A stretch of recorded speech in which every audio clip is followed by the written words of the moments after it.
Kulyapti deb. Tayyorga bor deb o'ylagansan-da. Yo, men telefonni aylantirdim-ku. Mana uni bosaman deb blokni bosib qo'yibman. Ha, iflos oramchi. Boshini aytib beraman endi. Chunki aytman telefon blokka solib qo'yibman yonimda deb. Xullas, Hasan Husan brachkalar bor. Hasanni sho'xlik qilib qo'yganda, keyin 5 sutka uy qamog'i degan soat 11 dan keyin ko'chaga chiqish mumkin emas. Yaxshi ko'rinyaptimi? Endi yaxshimi? Keyin bittalar voqea bo'lyapti. 11 bo'lyapti, uyga bor tez-tez, uydagi 11 dan keyin qo'ydi videoni. Borib qolsa tekshirsa yomon qiladi deb voqea ko'piryapti. Endi brachkalar panetkasi yo'q-da. Men aytayapman, "Voqma deyapman. Uyda Husan bormi?" deyapman. "Ha" dedi.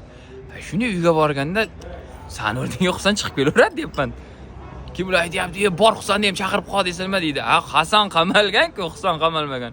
Husan Toshkentga ketgan" deydi, boshqa deydi. Muammo yo'q-ku deyapman.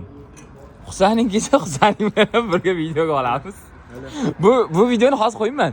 Bilasan, yo'q 11 dan keyin emas. Buni qamog'ing tugagandan keyin qo'yaman. 5-kun tugagandan keyin qo'yaman. Еще ofis qator.